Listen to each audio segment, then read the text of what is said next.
July 28, 1940, Salzburg, Austria. Shortly after the fall of France and while the defeat of the United Kingdom and victory of Nazi Germany seem likely, the German dictator Adolf Hitler organizes a conference with Slovak politicians seeking to use the favorable conditions to demand the expulsion of the moderate faction from the Slovak government and its replacement by members of the pro-German radical branch. The Führer hints that the failure to comply will leave the Slovak state at the mercy of Hungary, by revoking the protection guarantees that Slovakia had obtained 1 year earlier. The Slovaks concede to the German ultimatum. 2 years later, in March 1942, the systematic deportations of Slovak Jews to death camps begin. Between March and October 1942, the Slovak authorities concentrate some 58,000 Slovak Jews in labor and concentration camps from which they are deported to the extermination camps in German-occupied Poland. Among them is Helena Citrónová. Helena Citrónová, one of 4 children of Jewish parents, was born on the August 26, 1922 in Humenné, then part of Czechoslovakia. Her father was a cantor, and because Helena liked not only to sing but also dance, her older brother joked that one day he would take her to Prague to exercise her talent. In 1934, Helena's sister Rosika together with her husband emigrated to Palestine. However, because he could not find work there, in 1939 the two decided to return to Czechoslovakia together with their daughter, though the Jews in Palestine had warned them by saying, "What? Are you crazy? There's a war brewing." By the time the family realized their mistake, it was too late. The Second World War began on the 1st of September 1939 when Nazi Germany invaded Poland. In April 1940 the first Aryanization law was passed in Slovakia, which meant the seizure of Jewish-owned property and exclusion of Jews from the economy. This was justified by the stereotype and reinforced by the propaganda that Jews obtained their wealth by oppressing Slovaks. On the 9th of September, 1941 the Slovak government passed the Jewish Code. The government propaganda boasted that it was the strictest set of anti-Jewish laws in Europe. Based on the Nazi Nuremberg laws, it comprised 270 articles and was longer than the Slovak constitution. This law comprehensively denied rights to Slovak Jews and definitively excluded Jews from public life, restricting the hours that they were allowed to travel and shop, and barring them from clubs, organizations, and public events. It also required, among many others, that Jews wear the yellow star, annulled all debts owed to Jews and confiscated Jewish property. When some of government members disagreed with the introduction of National Socialism in Slovakia, Vojtěch Tuka, Slovak Prime Minister, said, "I am not a Democrat." However, for the Slovak Jews the worst was yet to come. According to a census of the 15th of December, 1940, there were 89,000 Jews in Slovakia. In March 1942, the Slovak state signed an agreement with Germany that permitted the deportation of Slovak Jews. Slovakia was the first state outside of direct German control to agree to the deportation of its Jewish citizens. Between March and October 1942, some 58,000 Slovak Jews were concentrated in indigenously established labor and concentration camps, mainly in the camps Sírd, Nováky, and Vine. The Slovak authorities then transported the Jews to the border of the Government General or the German Reich, and turned them over to German SS and police. The Hlinka Guard, Slovakia's state police, most willingly participated in these deportations. The victims were given only 4 hours warning to prevent them from escaping. Beatings and forcible shaving were commonplace. As was subjecting Jews to invasive searches to uncover hidden valuables. Some members of the Helena Guard took advantage of their power to rape Jewish women. In 1942, Josef Tiso, a Catholic priest and the Slovak president, gave a speech in which he justified ongoing deportations of Slovak Jews. Hitler commented after this speech saying, "It is interesting how this little Catholic priest Tiso is sending us the Jews." Virtually all of the deported Slovak Jews were killed in Auschwitz, Majdanek, Sobibor, and other locations in German-occupied Poland.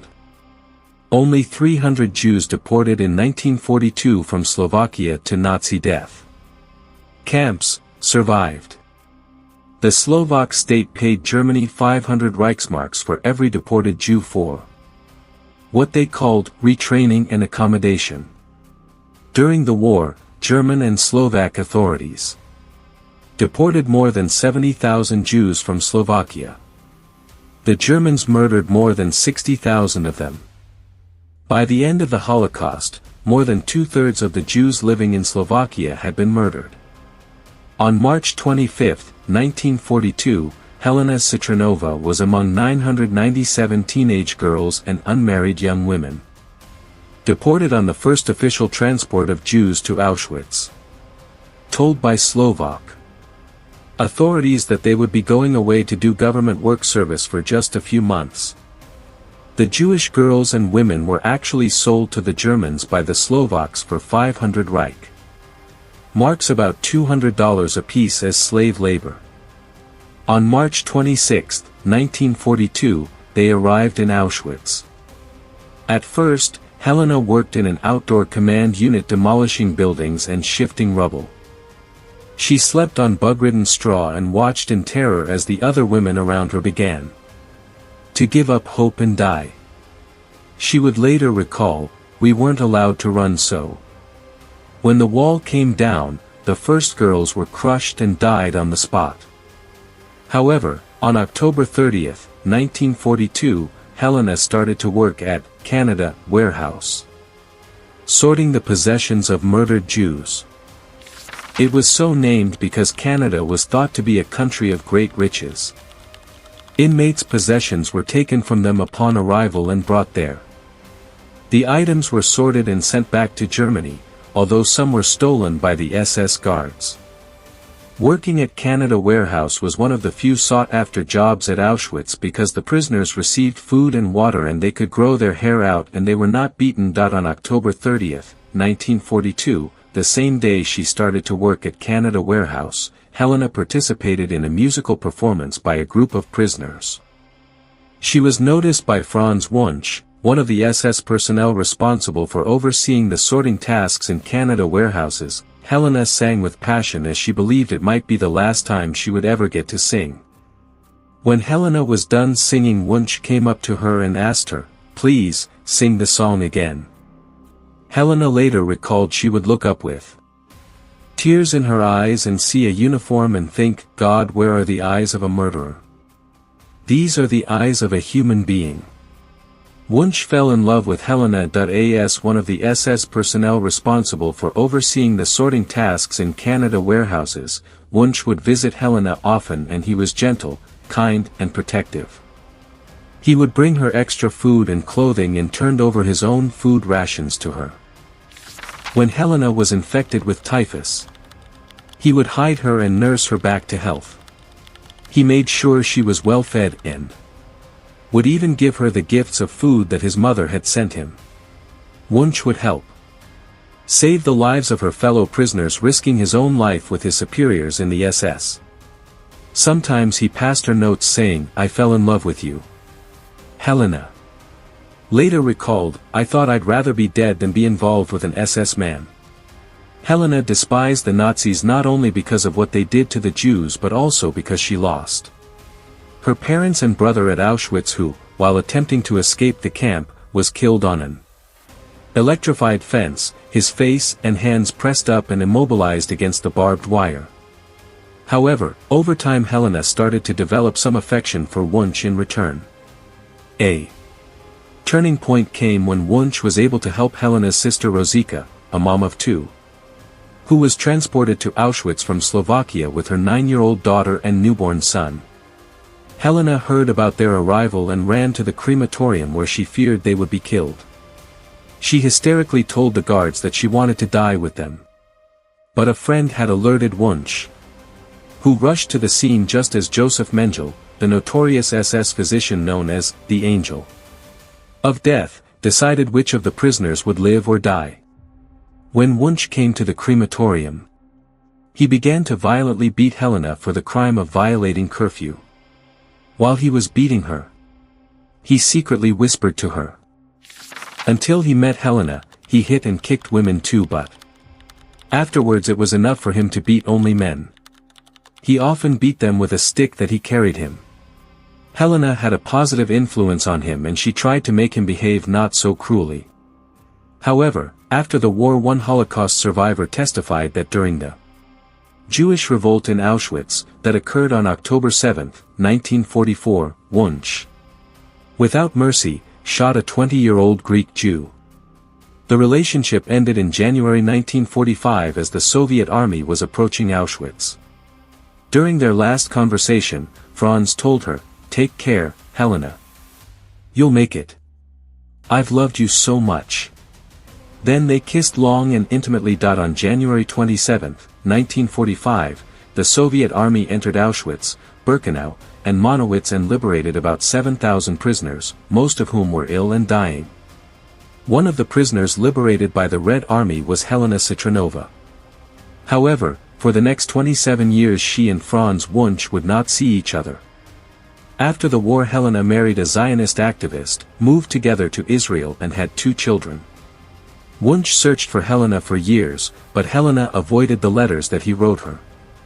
Wunsch then settled in Austria, got married and started his own family. But in 1972, Franz Wunsch, then 50 years old, was put on trial for war crimes, and Helena, then a married woman and mother of 2, came to testify on his behalf after having received a desperately written request from his wife. She traveled to Vienna despite threats from Jewish rights activists because she considered it her duty to outline the good things that he had done at Auschwitz, but she also confirmed that she had witnessed him committing crimes against other prisoners. In court, Helena spoke slowly, without emotion, and not once did she look at Wunsch. However, when it came to her sister Rosika's children, she could not continue, the words caught in her throat. At that moment Wunsch started. Until he met Helena, he hit and kicked women too, but afterwards it was enough for him to beat only men. He often beat them with a stick that he carried him. Helena had a positive influence on him and she tried to make him behave not so cruelly. However, after the war, one Holocaust survivor testified that during the Jewish revolt in Auschwitz, that occurred on October 7, 1944, Wunsch, without mercy, shot a 20-year-old Greek Jew. The relationship ended in January 1945 as the Soviet army was approaching Auschwitz. During their last conversation, Franz told her, "Take care, Helena. You'll make it. I've loved you so much." Then they kissed long and intimately. On January 27, 1945, the Soviet army entered Auschwitz, Birkenau, and Monowitz and liberated about 7,000 prisoners, most of whom were ill and dying. One of the prisoners liberated by the Red Army was Helena Citrónová.